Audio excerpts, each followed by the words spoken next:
passar para o senhor Paulo Maia, eu vou passar um vídeo do mestre Divaldo Franco.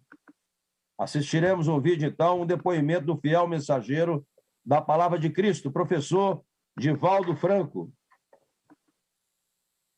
Excelentíssimos senhores senadores e senhoras senadoras presentes nesta solenidade, dignos integrantes da mesa, senhores servidores do Senado Federal, senhores jornalistas, demais presentes, abordar a homenagem que o senhor senador ofereceu ao venerando apóstolo da mediunidade, Francisco Cândido Xavier. Para mim, permita-me, o nobre senador, muito difícil, como bem sabe o mesmo senhor senador Girão. Porque Chico Xavier ultrapassa as dimensões do habitual. E quaisquer palavras que coloquemos para definir-lhe a existência gloriosa e a jornada missionária de apóstolo, por certo, já foram enunciadas.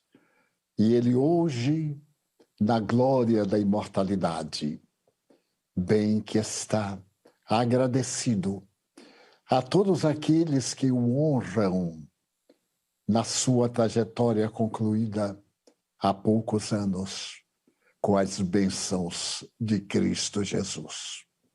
Conheci o venerando apóstolo no mês de março de 1948, na cidade de Belo Horizonte, onde me encontrava em férias. Ele me mandara informar que estaria naquela terça-feira no Foto Minas, na Rua Bahia, na cidade capital de Minas Gerais. E foi com o encantamento de jovem, porquanto eu contava 21 anos de idade, ele era mais idoso do que eu, apenas 17 anos, que eu o abracei, enternecido e fascinado. E desde aquele momento comecei com uma trajetória na busca da iluminação que se irradiava dele de maneira contínua. Ele ofereceu meu celular mais de uma vez em Pedro Leopoldo para que pudesse hospedar-me nas vezes em que ia às reuniões de sextas-feiras, permanecendo nos sábados, também de reuniões, e no domingo. E quando ele se transferiu para Uberaba, continuamos com a mesma afetividade que se prolongaram por muitos anos e uma pausa muito larga entre 1962 e 1974, quando volvemos a ter os mesmos contactos.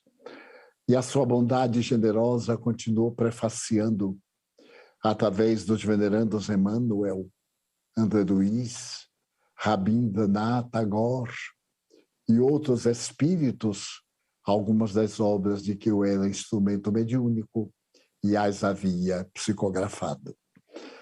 A vivência com esse apóstolo pode ser identificada numa frase que ele sempre usava toda vez que se lhe faziam reverências e referências elogiosas. O meu nome é Francisco. Tirando Fran, a primeira sílaba, eu sou exatamente isso, Cisco.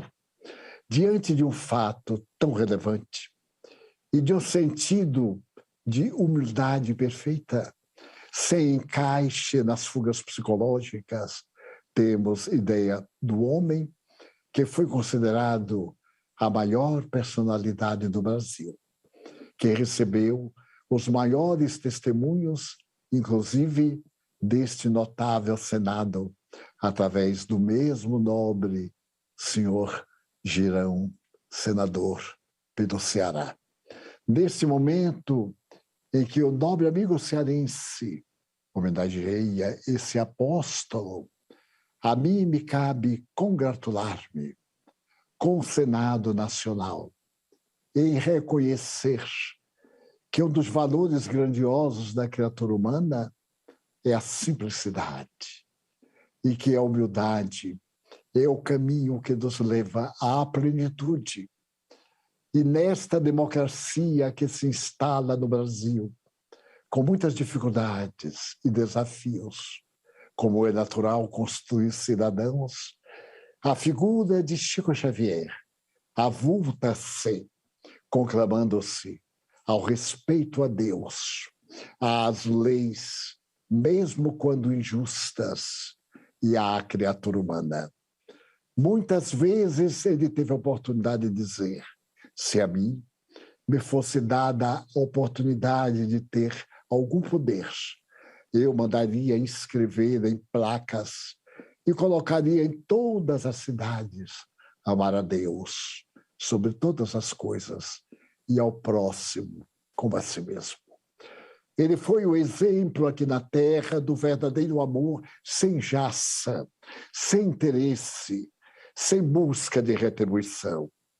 Quando ele foi homenageado pela Câmara de Vereadores de São Paulo, no seu discurso de recebimento do diploma e de agradecimento, ele demonstrou a grandeza da sua sabedoria quando fez um retrospecto mediúnico com as cores vivas da construção da cidade, pelo espírito grandioso daquele mentor das terras da cidade de São Paulo e do grande estado, Anchieta, assessorado por Manuel da Nóbrega.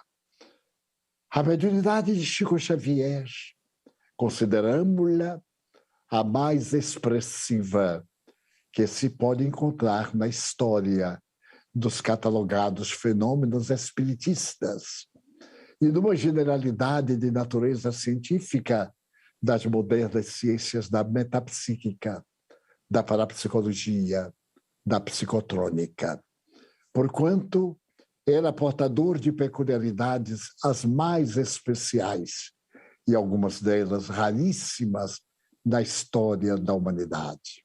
Materialização, desmaterialização, oloriferação, desdobramento, psicografia, desenho, psicofonia e etc., caracterizaram Chico Xavier na grande simplicidade da sua alma, que a todos e até os adversários doutrinários fascinava. Sempre me perguntam o que mais eu gostava nele, qual a maior admiração que eu mantinha por ele.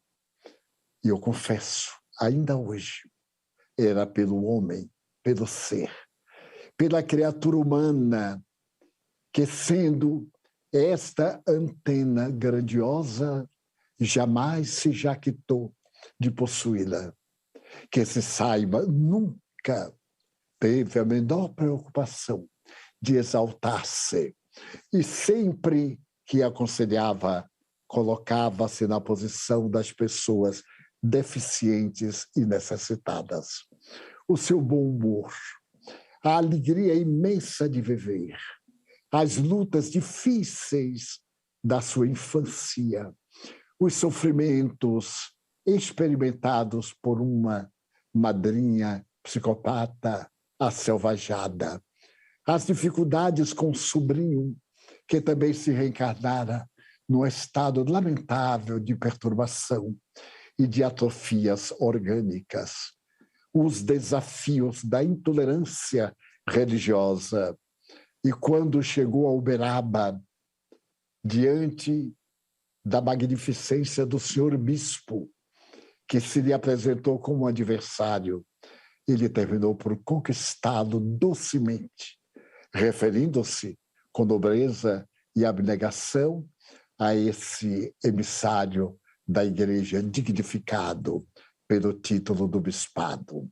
Chico Xavier, portanto, merece não apenas a homenagem prestada pelos nobres senadores, pelas nobres senadoras, por essa casa grandiosa que tanto honra a nacionalidade brasileira, mas também seguidos por todos nós, nesses dias difíceis que a humanidade atravessa, em um testemunho que nos leva a reflexões profundas diante de um vírus que já ameaçou a civilização e arrebatou, através do fenômeno da morte, alguns milhões de pessoas em todas as partes do planeta da Terra. Esse vírus que superou em força, em poder e em temor os grandes armazéns de instrumentos nucleares, com a potência de destruírem a Terra 100 vezes reduzida a pó e com um potencial muito maior, 1000 vezes, do que as bombas de Hiroshima e de Nagasaki.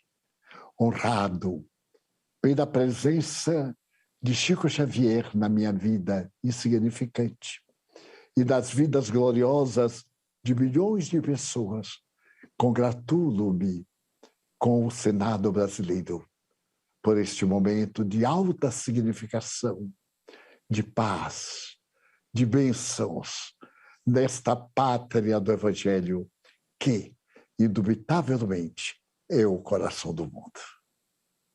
Muito obrigado.